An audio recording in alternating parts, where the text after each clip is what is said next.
firstly, Danny, thank you so very much for taking your time in doing this. Now, in Dubai, it's getting ridiculously hot, and the summer has just kicked off. And before we get into the nitty gritties about your role in the obstacle course race, just wanted to check how are things with you and how's your day been so far? Well, as you know, the day is good. It's getting really hot, but again, since that we do our running mostly in the early morning, so we target to finish it before the sunrise or right at the sunrise time. And the temperature is going higher and higher, but this is also something that will help us during the peak season to have a better performance because your body will get used to this temperature, and when it gets colder and colder the performance gets much better. So for me, I keep on training and at least running in the morning, whether it's summer or winter, and I always wake up around 4:30, go to Kite Beach and do this an hour or 2 hours run based on the program that I'm having, and this is at least 3 to 4 times per week. That's absolutely wicked. And what our listeners should do is, definitely follow you on Instagram because lately you've been breaking your PBs as well. So far as 10 kilometers is concerned, so in the show notes, I'll definitely go ahead and mention all of your Instagram details as well. Now, Danny, can you tell the listeners a bit about yourself? I'm pretty much sure people in the obstacle course race community, particularly OCR Empire, which you're part of, they are aware about it. But to the people who are not part of OCR, can you tell them where you originally from? When did you move to Dubai and how did you move to Dubai? Yeah, actually I'm Lebanese. I'm from Lebanon. I'm 46 years old. I have three boys. My eldest boy is 18 years and he's going now to university. And a lot even of my friends in OCR Empire, they don't know even that I am 46 and they always think I am younger. But sometimes I bring my son with me, and when they see that my son is as tall as me, they know that there is something wrong. So they will start asking about my age and his age and all of this. So I've been in Dubai for the last 18 years. I moved in 2005 to join Chalhoub Group, and I've been with the Chalhoub Group since that time. Currently, I'm the group head of HR operations, and I cover the whole region. I have teams in all GCC countries, and consider Dubai as our home. Absolutely brilliant, especially for obstacle course race, it is turning out to be a home as well. Exactly, exactly. And you know what, later on in the episode, we'll also try to find out what is the commonalities, what are the learnings our listeners can get from an HR perspective, and what is it that they can implement, let's say, in the fitness lifestyle. Now, one question, which I just thought of right now, between you and your son, who's the fastest runner? I am. Oh, 100% I agree. am. I am by far, and actually, this is something that happened during the COVID time when we had the full lockdown and we were not allowed to go out. We live in Motor City in a compound, so we were allowed at that time to go for 1 hour inside the compound, and I was using this 1 hour to go for a run. And so at that time, he was like 16 something. And teenagers at this age, they think that they can uh, do everything. They are the strongest, the fastest. They know everything. They are the smartest. So Correct. doing this run with my wife and my son Ryan, he said, "Why don't we do a sprint race?" And I said, "Listen, Dad, you're too. So let's keep this for later on when you get better or fitter." So he started challenging me that I'm afraid of doing this race against him, and I'm finding this excuse just to avoid doing the race. And finally, we agreed that let's do it, and my wife would be the judge who will reach first. And I can tell you this was the fastest sprint that I've ever done in my life, just to prove to him that I'm bad and I'm still faster than you, even though I'm old. So he couldn't finish the sprint, and he stopped at the middle of the sprint. And then he came to me and said, "Listen, there is something wrong. You were not running. You were actually flying. Your toes were just hitting the ground. And definitely there's a technique that I have to learn." And since that time, this is 2 years ago, he never asked me again to race.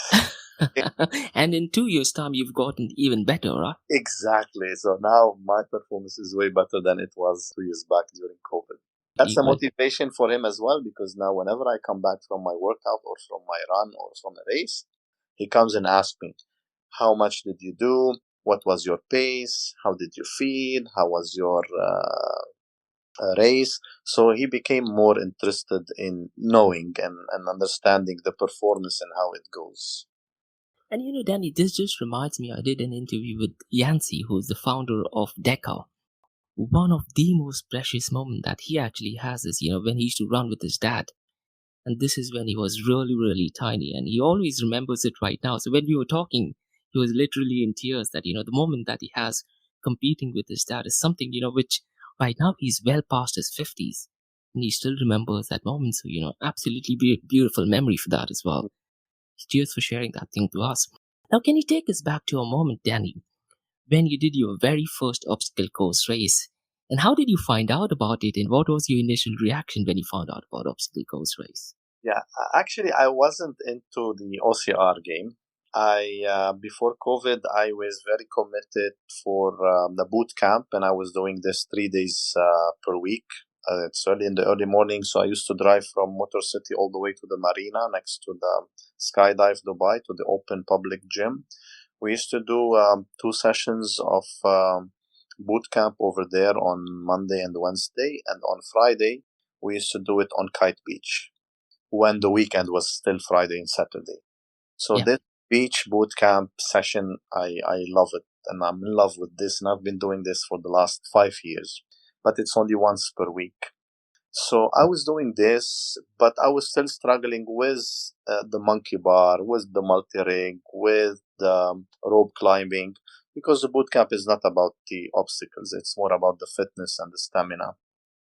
But I felt that okay, now I'm in a good shape, and maybe I have to start trying to do some competition. So the first OCR race was actually Spartan and Hatta. Okay. This was the first one, and I still remember it. I did the sprint race, which is the 5K. It took me almost 1 hour 47 minutes to finish it, which is too much now. I can do 15K in 1 hour 47 now, an obstacle race. But I can't tell you, the satisfaction to finish my first Spartan race was unconditional. I was so happy that I did a Spartan race despite the timing, because this was the first race I didn't know what is the average timing for such a race. But it was really very challenging. It was self-satisfying, and the course itself in Hatta was really good. And until now, people talks about Spartan Hatta. And luckily, they are doing this again in November, the trifecta. Correct. I'm Yeah. going to do the trifecta on that weekend. But this race keeps a lot of memories, and I felt like if I did this, I can do anything. But later on, when I start doing the other races, I just know that what I did before was only the beginning, and it was a short race. But I still enjoy it and hold very nice memories from this race. That's absolutely great. And one thing which you mentioned, when you were doing your boot camp, you were not too confident about monkey bars. And I very specifically remembered Al Watba. You Yeah, put out a video about you doing monkey bars. And I was literally comparing your monkey bar with other people. And I have to say, Danny, yours was the smoothest. And the technique was right. A lot of them were doing it. They were yeah. doing it absolutely spot on. So yeah, the good thing about OCR, and especially OCR Empire and training with Coach Blushi, is that they will teach you how to do the right technique. Absolutely. So when I was doing the boot camp and I was feeling that I'm good enough to do this kind of obstacle races, I was doing this using my power, my muscles, my upper body, giving everything that I know in each and every single obstacle. Whereas when you become into this game and when you train on the OCR obstacles itself, you get to learn the technique. And while using the right technique, you don't need to put a lot of effort and power in this. And when you're learning the technique also, you learn several techniques and you choose what is the most suitable one for yourself. And again, now that I've been into this for so many years, I have a I have a permanent shoulder injury in my left shoulder. So I know if I'm doing the monkey bar, depending on my shoulder condition, how good or bad it is, I Yeah. can shift between the techniques. And you can see me swinging in one race and doing it properly like a monkey. And next time you can see me holding up and using my upper body or my biceps for this. So once you have this experience and once you know everything about every single and each obstacle, you know how to work around, find your own way, and most important thing is to complete the obstacle without failing. Absolutely. And lately, you're also kind of becoming the OG of obstacle course race. So, can you tell our listeners how many obstacle course races have you done so far? More than 30 obstacle races so far, and I did specifically 17 Spartan races. And last year I did for the first time I did Spartan World Championship. I was qualified for Spartan World Championship, the trifecta one. And at the same time, I did the World Championship in Abu Dhabi twice. And hopefully, we'll do it again this December, and we'll do trifecta Sparta also this November. And it is all merging up together, right? The Sparta Greece, the Hatta, and Al Watba. So, Yeah. all three are together. Yes, it's coming one after the other. So we're starting early November with the World Championship in Greece, followed by the trifecta in Hatta, Oman, and the week after it's the World Championship in Abu Dhabi. There are three trifectas. I'm doing the trifectas and not the individual races. And last year I did the same. So last year I had three trifectas, and this year I'll have three trifectas as well. Absolutely smashing. Now, let's talk about your experience in UAE. Now, you mentioned you've done 17 Spartan race, and I'm pretty much sure I've seen you at Tough Mudder as well. And Exactly. have you done Desert Warrior Challenge as well? So, what is your favorite obstacle course race, Dan? Well, I mean, I consider Tough Mudder it's a bit of a fun race. Spartan races for me are now our bread and butter, and we know it by heart. We know the obstacles because the obstacles are mostly common wherever you travel in the world. 90% of the obstacles are the same. For me, what I like the most is actually the Desert Warrior because there's always something new Yeah, and not a repetitive OCR race. So maybe 50% of the obstacles are the same, but there's 50 new obstacles that are 50% of the obstacles are the same, and the other 50% is something new that they introduce year after year. absolutely. I 100% agree. I mean, I often think about Desert Warrior Challenge as well. And some of the obstacles are absolutely unique and something which I'm not sure other obstacle course race will be able to replicate it. Yeah. Now, in obstacle course race, what are your favorite and least obstacles? Something that you absolutely love and something that you absolutely hate. Yeah, my favorite will always remain the monkey bar. Yeah. And maybe because I had a lot of challenges in doing the monkey bar when I was only doing the boot camp. So monkey bar was the first obstacle that I was training on, and I can say that my least favorite is the spear throw in Sparta because actually I don't consider this as an obstacle where you need to put effort, and it's a matter of luck if it works or no. Especially that this obstacle is a deal breaker because it's usually at the end of the race. You were among the top three or top five. If you fail to hit the spear throw and you have to start doing the burpees, everyone will overcome and finish before you. So it holds some bad memories. And actually, I don't see that throwing the spear is an obstacle that needs a lot of effort. So Some people who never train or know the spear throw or not even did Spartan race just come, hit it, and keep on running. And others like Sergey, who's the world champion, the times he fails in hitting the spear throw. I think 100% agree. And a lot of the pro athletes, they have also echoed the same thing, because no matter how much you practice, what happens at that moment is more of luck. You either get it or you kind of miss it. Now, since you've done so many obstacle course races, and now, to be honest, I consider you as one of the OGs, at least so far as UAE is concerned in the obstacle course race community. So, if there is a message that you'd like to give, let's say, to the race directors and the event organizers, are there any obstacles that you think that can be removed or maybe even replaced? What are your thoughts on that? I would say the hurdle is an obstacle that doesn't also give much. It's a bit challenging for the short people. It's really challenging, no matter how fit they are. When it's the bar is a bit high, they cannot. It's really challenging, and I feel it and I see it, and I always discuss it, especially with the ladies. The race is made for men and ladies, but when it comes to the height, if someone is short but so fit and he cannot jump that high to flip and cross it, it's really challenging. And we just had this discussion 2 days ago with one of my colleagues who just came from, I think, from Romania, and she came second or third, but still she suffered, to cross this obstacle. But that's a very valid point, and I very specifically remember a Savage Race Championship, and there was a pro athlete called as Ryan Woody.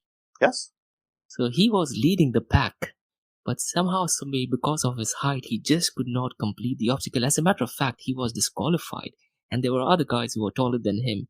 And the point that you said does make a lot of sense, particularly to me, because I'm only 5 feet 2. So, I kind of 100% agree to what you're saying. Now, in obstacle course race, Danny, something which I want to find out particularly to you is, can you take us at the darkest moment in a race where you felt like, this obstacle course race is not meant for me.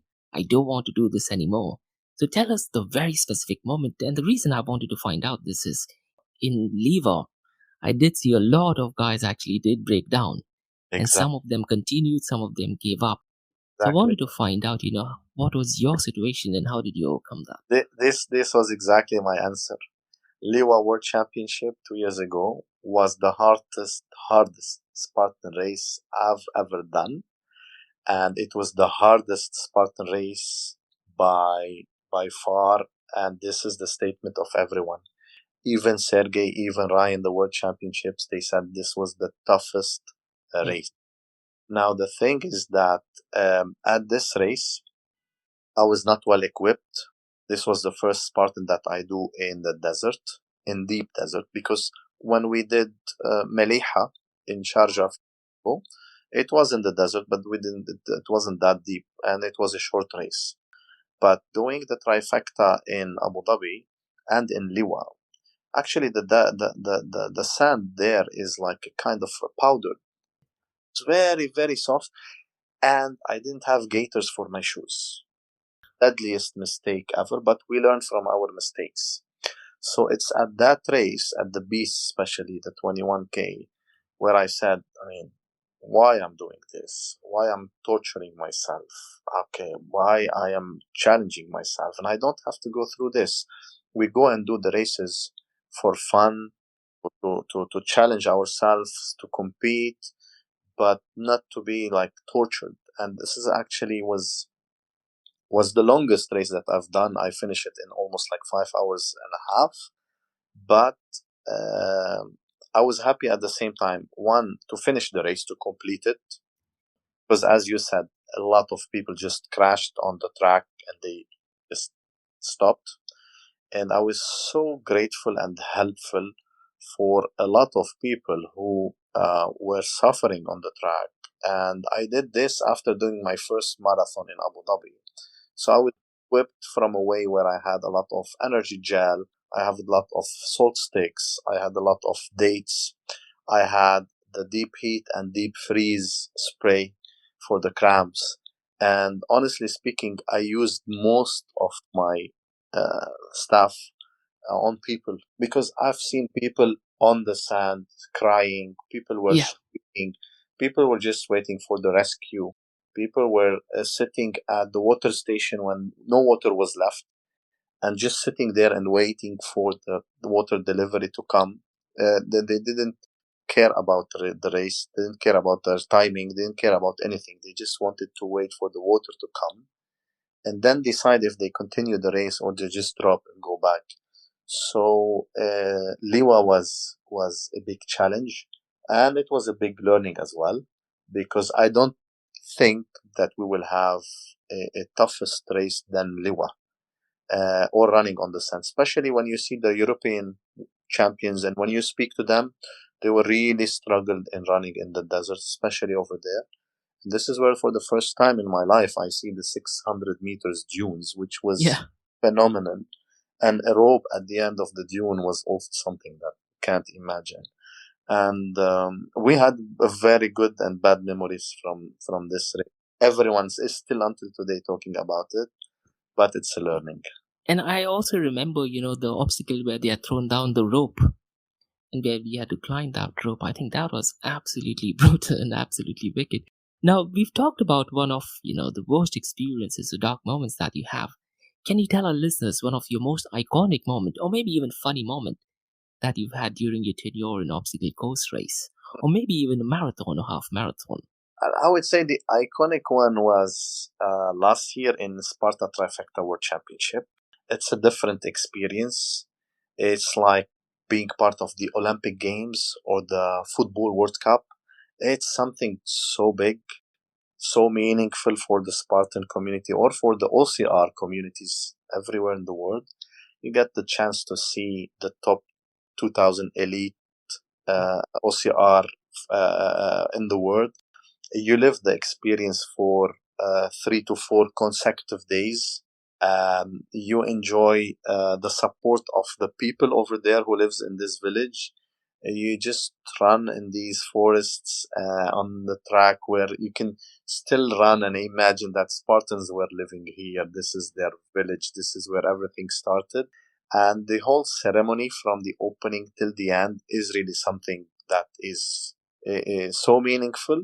And you feel the positive vibes, the energy, you feel the empowerment, and it was a really very, very, very nice experience. And I said I will never miss any Spartan Trifecta World Championship as long as I can do these OCR races. That is absolutely correct, and that is kind of like the birthplace of Sparta. And because of Yeah, the location, it just cannot be replicated in any yeah, other part of the world as well, right? So, absolutely beautifully said.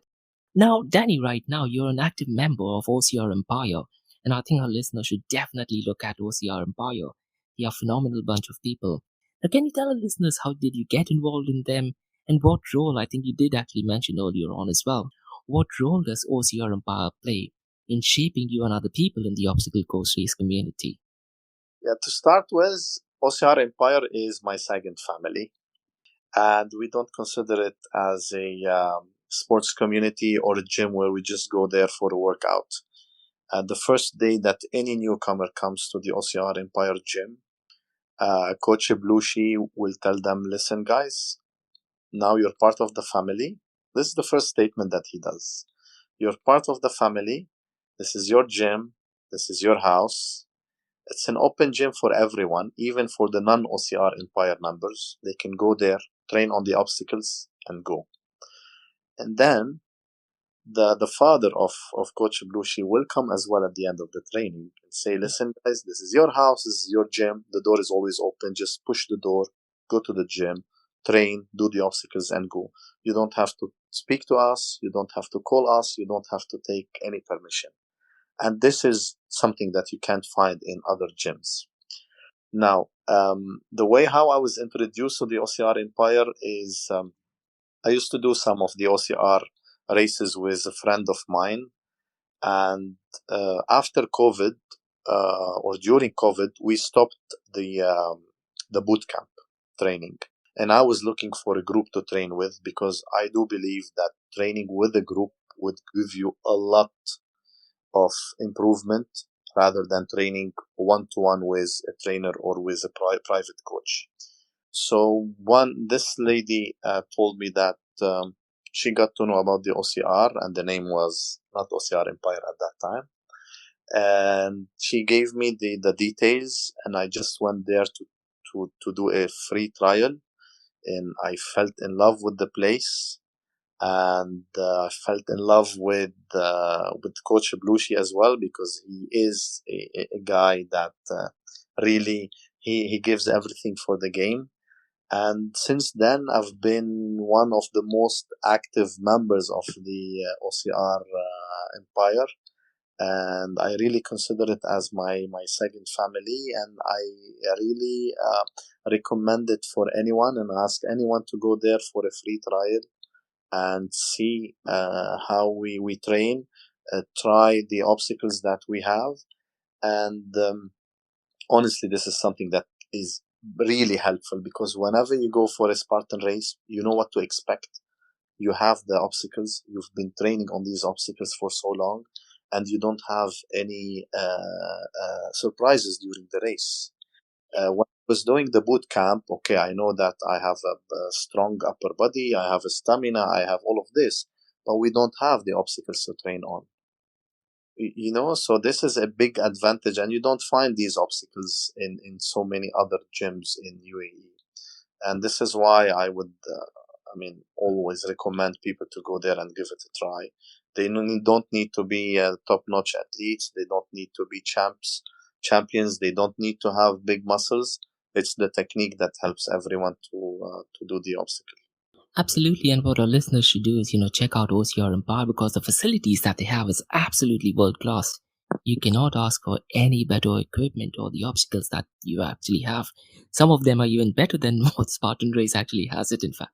Now, what I really liked about you is, you've also trained with Spartan World champions like Sergey, even Elisa Petrova, and even Richard Hynek has often been seen in Yeah, OCR Empire. yeah. So, how has that experience been, training with those guys as well? Because these guys are at another level altogether, right? Yeah, actually, these guys are professional athletes. Like Elisa and Sergey, they don't have a job. This is what they do for a living. So they spend 6 months in Dubai when it's winter in Russia, and then when it's summer in Russia, they go there and they are trainers, and they do boot camps. And Richard also is a close friend. He spent some time this year in Dubai, and whenever he's here, he comes also to the OCR Empire. And actually, they all wear the OCR Empire T-shirts Yeah. and they do it just for the fun of the game and because of the love of the game. So training with them and getting these tips from these guys is so precious, Yeah. and they just give it to you as simple as that. And you can see that a small tip would be a life changer, because they analyze the obstacle, and they tell you, and they keep on trying things, and they say, okay, just try this, but because they did it before, so they just give it to you. So a lot of trial and errors that they did, they give it to you in a very small advice, and you try it the first time, the second, the third, and then it works. It's like magic, and it's all about the technique itself. So having these guys giving you the right techniques and the tips, and using all their experience and what they went through to give this to someone new is really so precious, and I really admire this. And Sergey or Aliza or Richard, they are very, very, very close friends.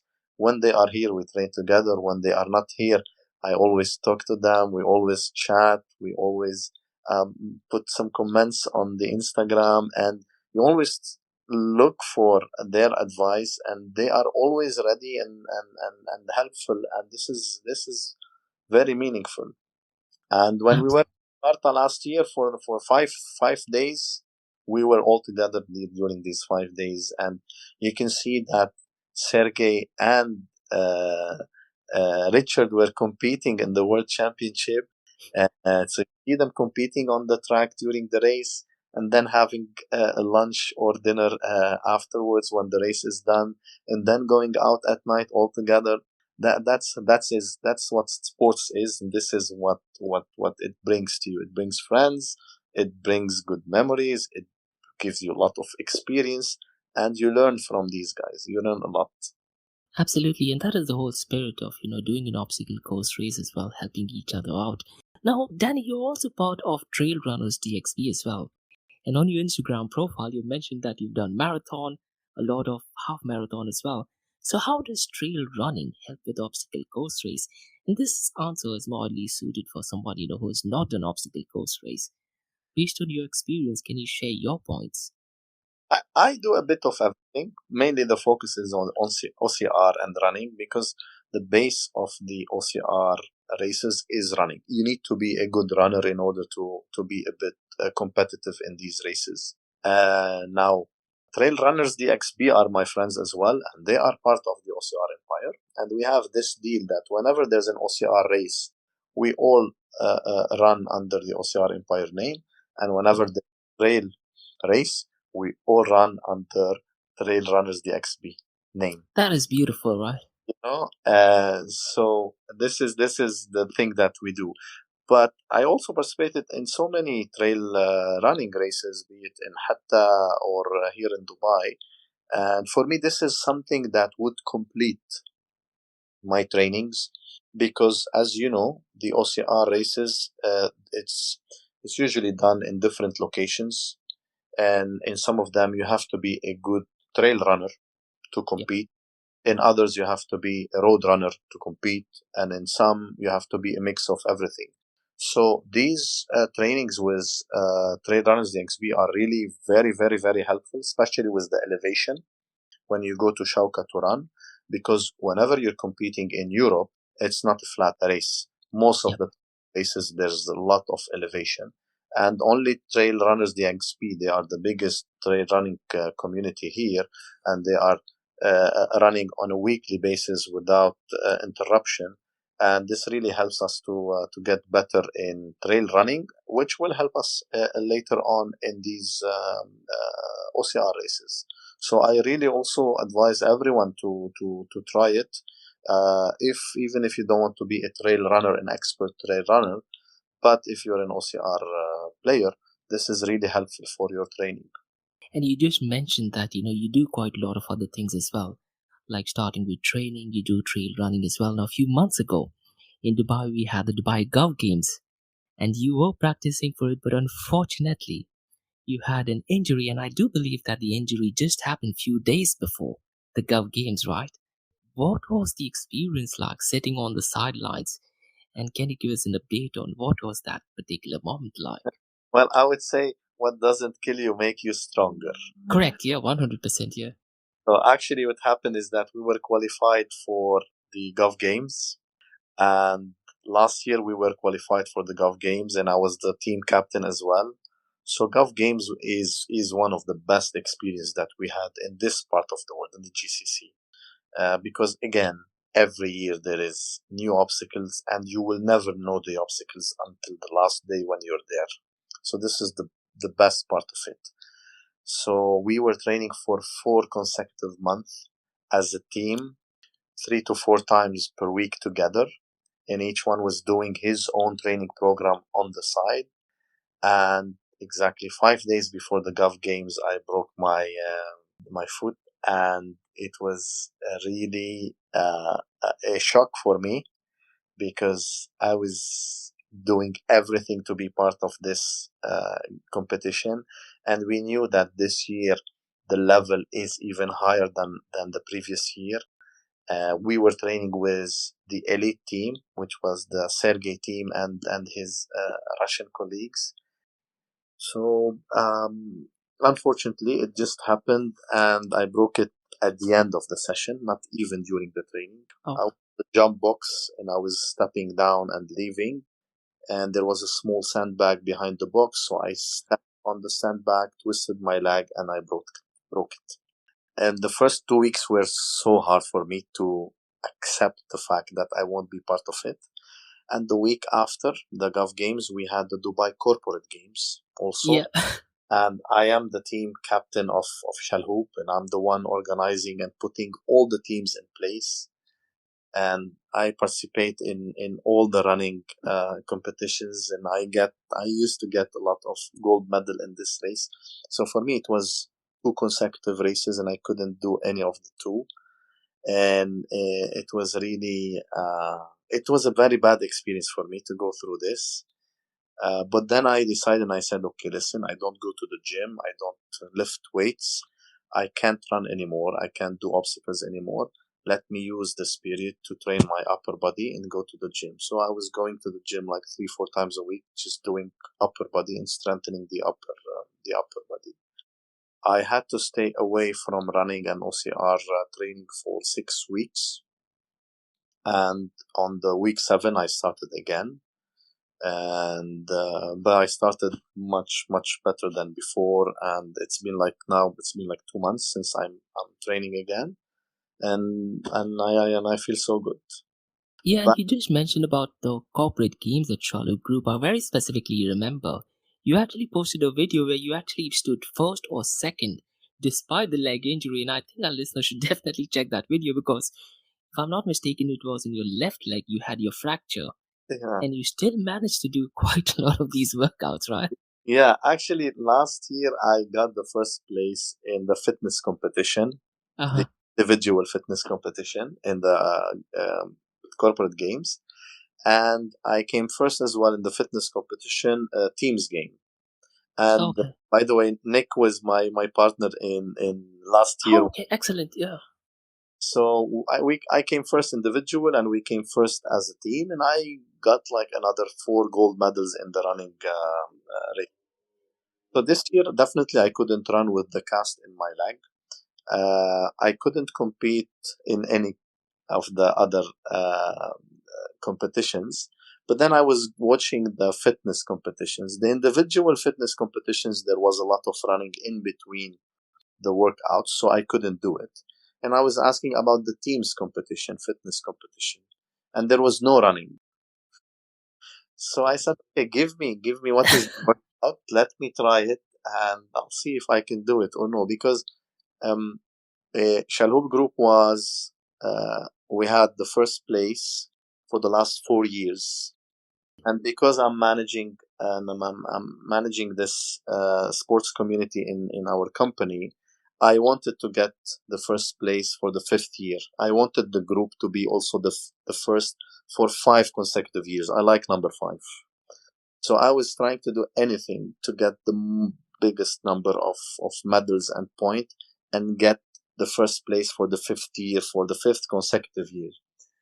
So I just they gave me the workout of the fitness team competition. I tried all the workouts and I can do it. The most challenging was the burpee.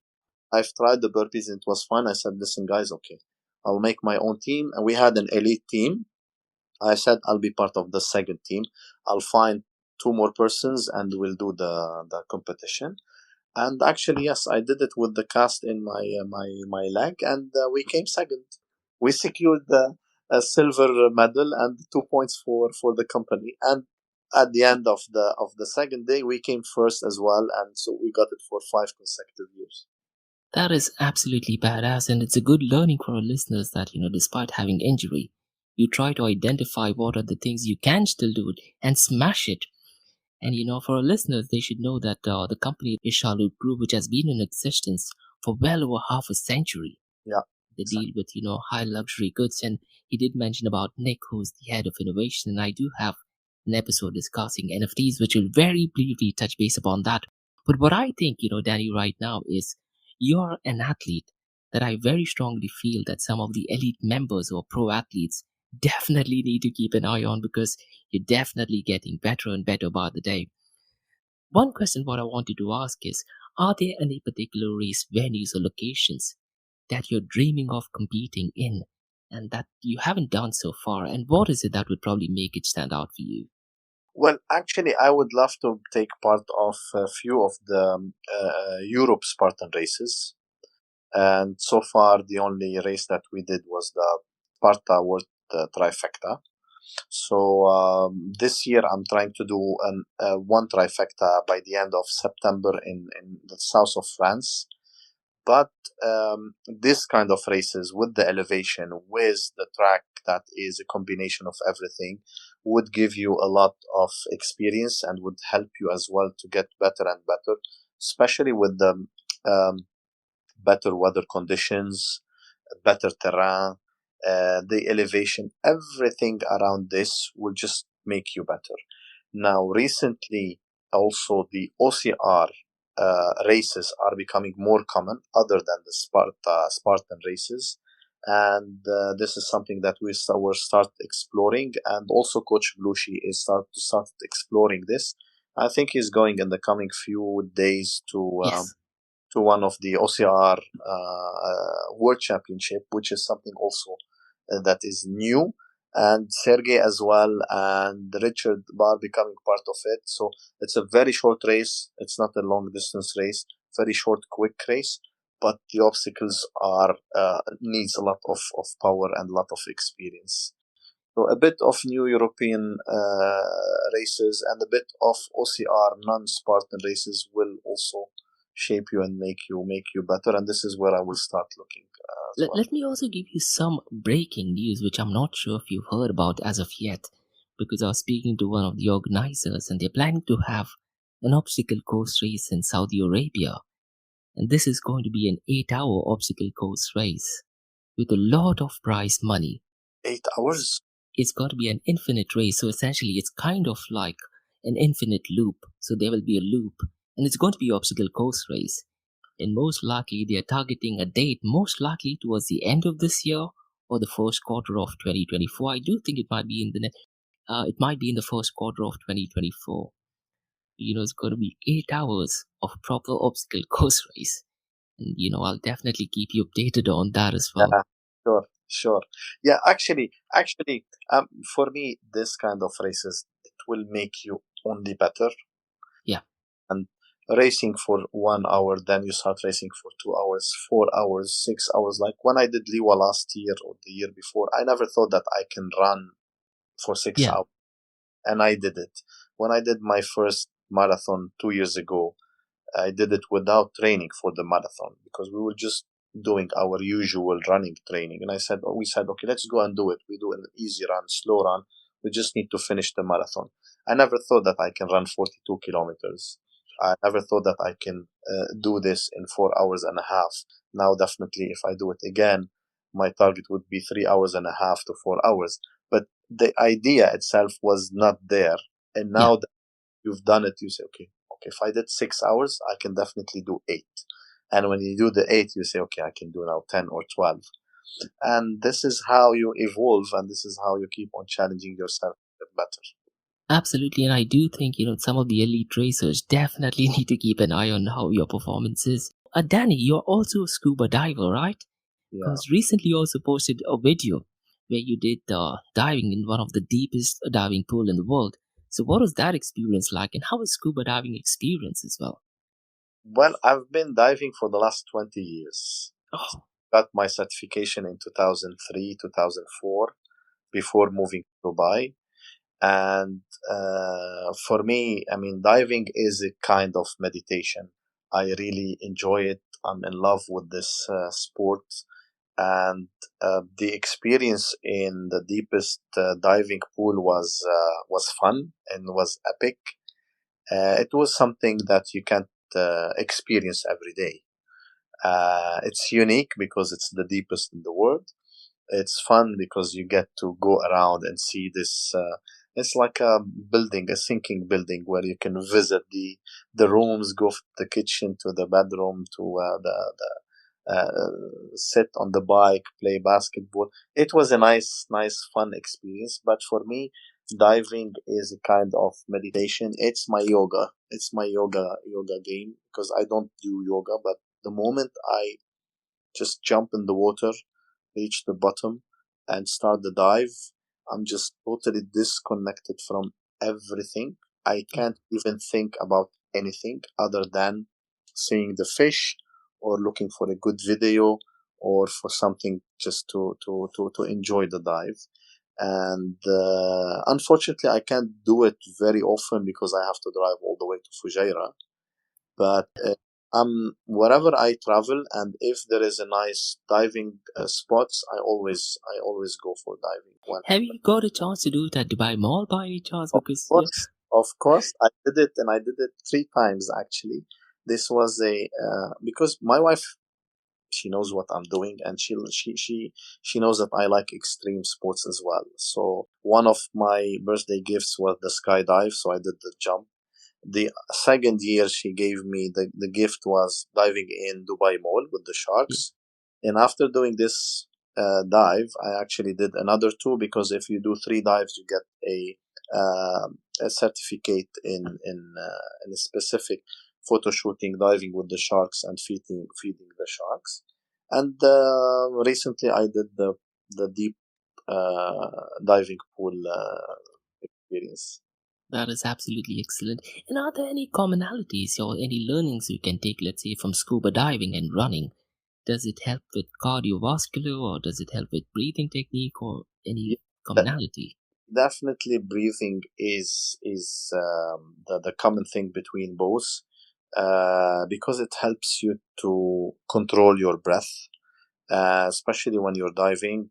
The more you have a slower breath, the more you have a slower heart rate, the longer you can stay underwater, and this is key. So you have to be very relaxed. You have to control the breath. You have to find your own pace and just enjoy it. And this is definitely something that would help the runner if he was a scuba diver. Otherwise, you won't. I mean, the dive can as short as 20 minutes or 15 minutes if you don't have a good breath or if you don't control it well. And the same thing for running. That's absolutely great. Now, Danny, you've done quite a number of events in different locations.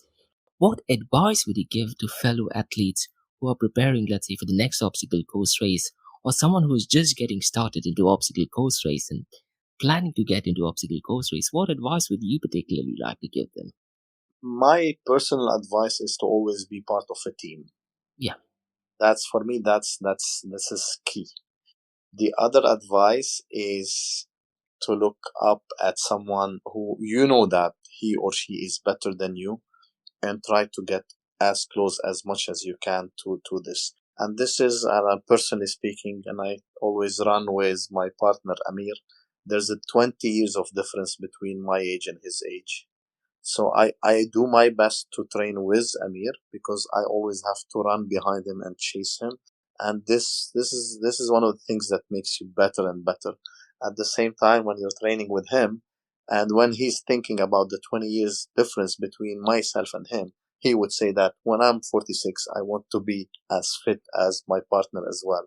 Now, being part of a group will only make you better. You get to learn from the others. You get to learn from their experience. You get to know from their failures and from their success.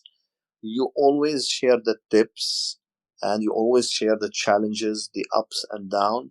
And this is really something helpful, very, very helpful. So for newcomers to the game, I always advise them to be part of a group, part of a community where everyone will support the other, and you get as well to experience these races when you run as an individual or you run and or compete as a team, and the bonding helps a lot in making you better, in increasing your performance, and in pushing you more and more to train. So if you're going alone for a run or for a training, if you wake up and say, okay, let me skip it today, but if you know that there is two or three persons waiting for you, yeah. this is by itself is a motivation to let you go out of your bed and go and train, because people are waiting for you and you don't want to let them down. Whereas if you're alone, you can easily say, okay, I'll do it tomorrow, and then you fall asleep again. So this is my advice for everyone. That is absolutely beautifully said, and teamwork definitely helps in a positive way and acts as a motivation.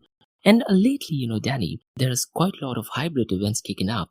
So you have Dakar and you have High Rocks, which is coming up in Dubai in the next few months. What are your thoughts on hybrid events? And if I'm not mistaken, OCR Empire also recently had an hybrid event, and maybe in the next coming weeks or months, there might be one in Coca Cola Arena as well. So, what are your thoughts on that?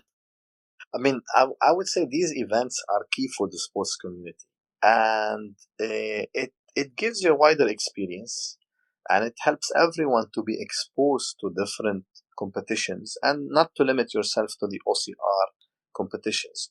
I mean, when we did the first qualifications for the Gulf Games last year, it was the DecaFit. It was the Yeah. first time ever that DecaFit comes to Dubai. And for us as OCR athletes, we never we never used the ski machine. We never used the rowing machine. We never used the assault bike because, as you know, these are the toys for the CrossFitters and not for the OCR. So it was really challenging for us to do this rowing and skiing and assault bike, or even hold the dumbbells, the heavy weight dumbbells, and walk 200 meters of distance. So this was completely new to us, but it's also makes you better and better. So when you do a bit of everything, and when you try to train or to compete in different competitions and be part of these events, you know that how much you're missing. So you're a very good athlete in OCR, but you're an average or below average in other competitions. So why don't you try everything and then see what to do? So for me, it only makes you better. It's not harmful at all, and also it's good to have these changes. So you can do an OCR race, you can do Yeah. high. A week after, you can do DecaFit if there's a DecaFit. And as you said, we did our own competition during Ramadan. There was more than 80 persons who came. We stayed till 4 a.m. Enjoying this competition. And more competitions will come as well. Like last week, there was a competition in Abu Dhabi for Ring the Bell, for Desert Yeah. Sheep team. So these competitions are good for everyone. And it's good for everyone to try it, to see it, and maybe someone would shift from a competition to another, and would say, okay, well, I didn't know that I'm that good in Hyrox. Let me focus on Hyrox. And that being said, we've included the Hyrox training in our OCR weekly training. So on Sunday morning, we have a Hyrox training right after our social run, because it's something nice, and this is something that will help you, and it always makes you better. None of these competitions will take anything from you. It will only give you more strength, more power, and more commitment to get better and better. 100% agree and very well said. Now we've done with most of the talks regarding obstacle course race. Now what I wanted to find out is more related to work-life balance. Now Danny, you're the group head of HR at Chalhoub Group, which is an iconic company in the retail industry or luxury retail industry with over half a century of experience in UAE. What role do you think fitness such as running, stretching, or even meditation play in your day-to-day work life as well? Actually, all my workouts, especially the morning runs, it helps me to start my day with a clear mindset. It helps me to be resistant for any kind of negative vibes or problems that might affect my mood. Being in HR, we work with people and only people. And working with people meaning that they bring their problems to you. You listen to their stories, you try to help them, you try to motivate them, you try to give them the right advice. And if you personally, you're not in this clear mood and this clear mindset, it won't be that easy for you to do your job. So for me, this is something that is really helpful. And running in the morning or the workout, being in the morning or at night, it only helps me to come to work with this fresh mind, with this clear mind. And believe me that nothing would change my mood during the day unless I didn't train on that day and I'm there and something happens, then it's totally different. But uh, I mean, going to the office at 8:30 or 9, for me, it's almost half day because I woke up at 4. Correct, yeah, yeah. So you're already ready for anything. It's not that you wake up at 7:30, be in the office at 8:30, and then something happen and wait, give me some time. I didn't wake up yet. No, by the time I'm in the office, it's been 4 or 5 hours that I'm awake, and I Yeah. already did my workout, and I'm stress free and ready for any challenge. And this is really very helpful for my job. And I always preach for this, and I always try to push my colleagues at work to follow the same pace and do this in the morning rather than training in the evening. And those who are not training at all, I'm also preaching for this. Please come and join us. Just give it a try and see how it works. Absolutely, I 100% agree. And there's a CEO called Nigel Green, who's the CEO of the world's largest independent financial firm. And every day in the morning at 4 o'clock, the very first thing he does is goes for a run. And he does, pretty much 15K to 16K, sometimes half marathon. And then he posts things via LinkedIn. So, I kind of 100% agree that, it does give you a very clear head. Now, another question what I wanted to ask is, and again, more to do with HR and obstacle course race. Now, your HR experience, how does it help in goal setting? And, does the HR experience help you in setting these goals and getting constructive feedback as well? Now, mind you, Danny, this particular question, what I did was, I'm not sure if you use ChatGPT. Yes. So I put all of your questions into ChatGPT and I asked them to create one question. So this particular question is more of an artificial intelligence guy asking you this question. Okay. Well, I would say it's my work that is helping me, and it's my workout that is helping me as well. Because before any race, I'm very constructive person and a very organized person. I put a plan for the race, the same way how I put a plan for my day at work. So I have my agenda, and I know I have my meetings, and I know exactly how my day would go. And I always keep few hours for the emergencies, because in HR there's always some emergencies that comes. So I don't have a full calendar of meetings per day. I always leave few hours for myself, for the reflection, and for the surprises, in order to have time to solve these surprises or problems. Now, when it comes to OCR races, I plan the race or put the plan in advance, be it for an OCR race or be it for a road race or any competition that I'm doing. I put the plan and I work by the plan.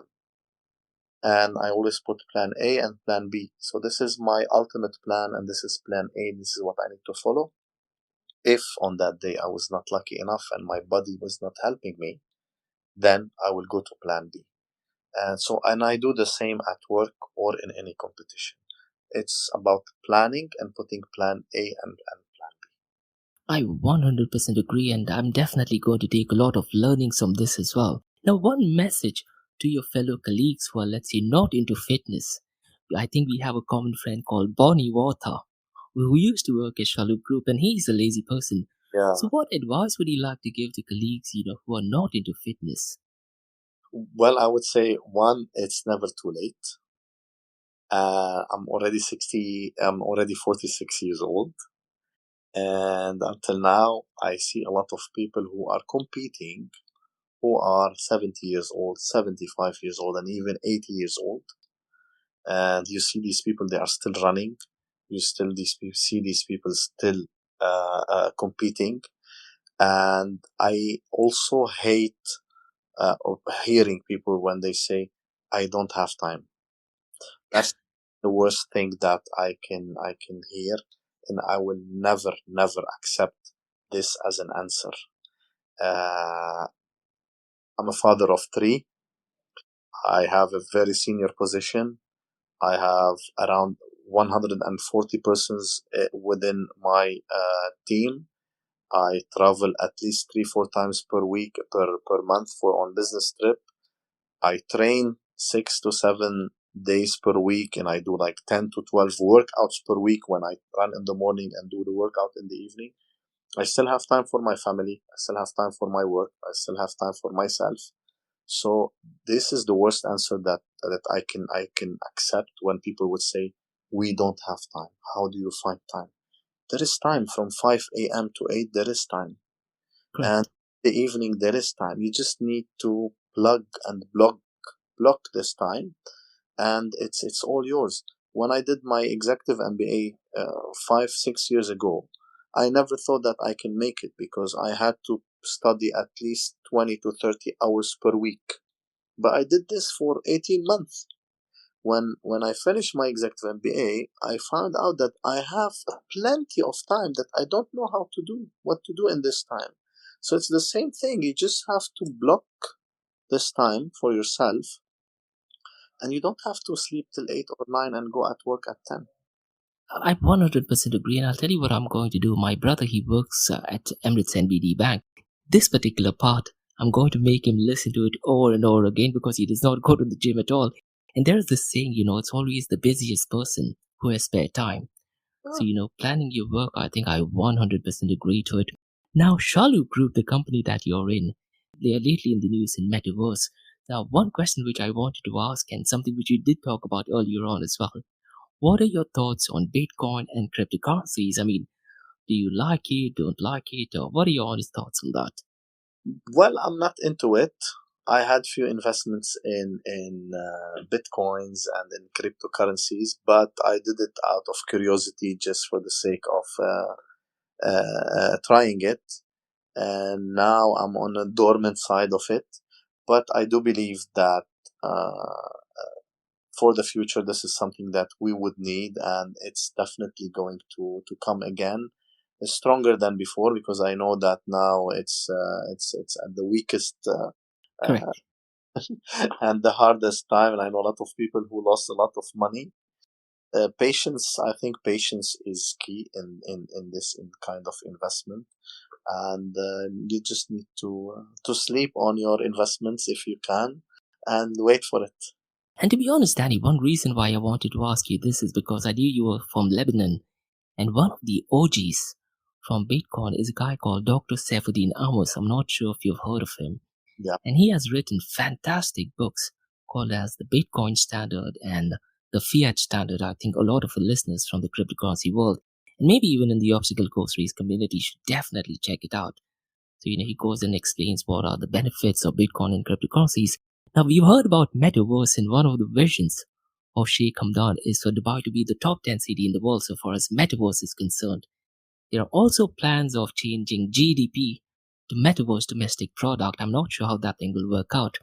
And believe it or not, one of the first protocols or projects to kick into Metaverse was fitness. So what are your thoughts, let's say maybe a few years from now?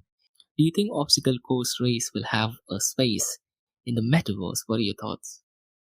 Well, when you're living in Dubai, everything is possible. There's nothing impossible, and I would be very much curious to see how this thing will evolve and what they can do. But Yeah, nothing is impossible. absolutely. And as a matter of fact, just 5 days from now, Apple is planning to launch a virtual reality and a mixed reality headset. So, things are definitely going to move at a much faster pace. But what I think is when it comes to obstacle course race, there is a different feeling when you're actually running in sand, getting dirty, the mud. There's, a completely different feeling Yeah, altogether, which I hope it does that's not get replicated. Now, some fun bit of questions, and this is not more to do with obstacle course race, but more to do with some fun related stuff. Which celebrity do you think, Danny, could absolutely smash the obstacle course race? Jason Statham. Oh, 100%. Yeah, yeah. 100%. Yes, he's physically gifted, right? I'm a fan of Yeah. Jason. And the second question what I wanted to ask is, and the second question as well, is I got it from ChatGPT. In fact, is there an HR code or principle you try to emulate in obstacle course race? Yeah, I would say believe you can, and you're halfway through. Oh, that's beautiful. Yeah, that is Just believe in absolutely it beautiful. and just give it a try, and this is how it will all start. That is absolutely brilliant saying. And one final question, Danny. What is your favorite gym equipment? Well, I would say definitely not the assault bike. I like free dumbbells trainings, and I started to fall in love with the rowing machine. Oh, rowing machine is kind of addictive as well. There's a guy from Inner Fight. I'm not sure if yeah, he did a full marathon for 30 days, right? On rowing machine. Yeah, So absolutely brilliant stuff. Thank you so very much, Danny, for doing this. Really, really appreciate it. Thank you thank once again. And I do think a message is for the elite runners, especially in the obstacle course race. So definitely keep an eye on Danny. Because he's definitely going to be competing and definitely will give you in my guys a age. tough time. Let's be realistic. In my age group, No, to be honest, when you mentioned that, the guy whom you're running with, there is a gap of 20 years, I was wondering, what are you talking about? Because I was thinking the gap might be just of 5 years. I don't know. It's 20 years. 20 years.